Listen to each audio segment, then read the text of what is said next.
Sud Radio, tous au jardin.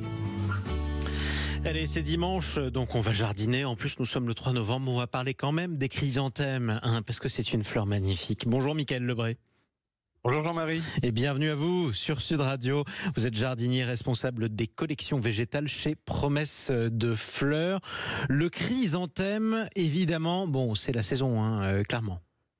Ah bah oui, là on est clairement dedans, ça y est, la Toussaint est certes passée, mais bon, on voit encore des chrysanthèmes fleurir à nos jardins, les cimetières aussi à peu près partout, et c'est vraiment la fleur de l'automne par excellence. Exactement, et c'est pas qu'une fleur de cimetière, c'est une fleur de vos jardins magnifique. Alors beaucoup associent les chrysanthèmes à la Toussaint. Est-ce qu'on peut revenir d'abord sur l'origine de cette tradition ?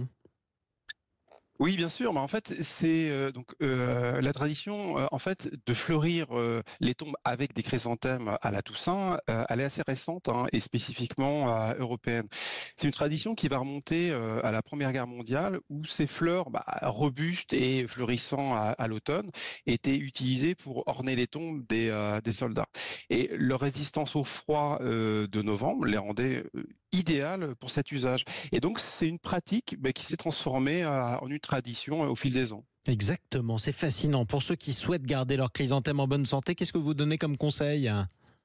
Alors, les chrysanthèmes, ce sont des plantes qui sont assez faciles à entretenir, finalement. Ils ont besoin d'un endroit ensoleillé, d'un sol bien drainé. L'arrosage doit être régulier, mais modéré. C'est vraiment important et c'est même crucial, en fait, d'éviter l'excès d'eau qui pourrait faire pourrir les racines.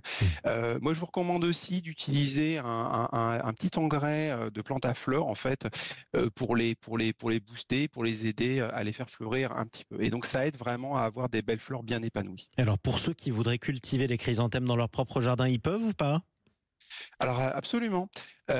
Contrairement à ce que beaucoup pensent, en fait, le chrysanthème, c'est pas une plante annuelle vendue pour la Toussaint, c'est en réalité une plante vivace, un peu frileuse, c'est vrai, mais qui peut revenir chaque année. Donc, ce sont des plantes qui sont commercialisées comme des plantes saisonnières par les fleuristes ou par les horticulteurs, pour cette occasion spéciale, donc, mais elles peuvent tout à fait être cultivées dans les jardins. Elles fleuriront pas nécessairement pour la Toussaint, c'est vrai, mais elles offrent une profusion de fleurs à une période où, il faut le dire, la plupart des jardins commencent à devenir un petit peu tristounes.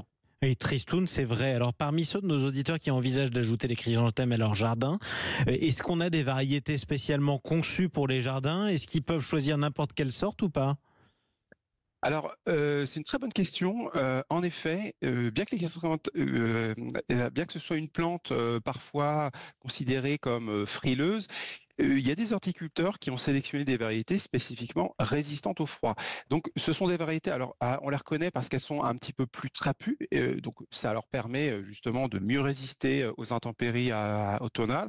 Alors moi, parmi mes variétés préférées pour les jardins, je vous citerai Cottage Apricot, qui est très lumineuse avec des fleurs saumon. Il y a Dernier Soleil qui va vraiment arborer des fleurs bicolores, donc d'abord orange et ensuite ça va se terminer jaune d'or.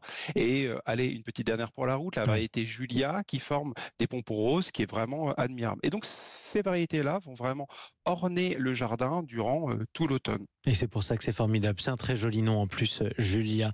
Vous avez raison. Mickaël, merci pour toutes ces précieuses informations. Dernier mot pour les auditeurs ? Alors, un dernier conseil, pour aider les chrysanthèmes à survivre en hiver, moi je vous recommande de les pailler. Vous mettez un paillage de 15-20 cm, parce que là il va commencer à faire un petit peu froid. Un gros 15-20 paillage. cm, voilà, sur la souche, ça va protéger les racines du gel. Au printemps, vous retirez le paillis, vous coupez les tiges sèches et c'est reparti pour un nouveau cycle de végétation. Et c'est reparti pour un tour. Merci beaucoup Mickaël Lebré, responsable des collections végétales chez Promesse de Fleurs. On vous retrouvera un prochain dimanche sur Sud Radio, toujours avec plaisir.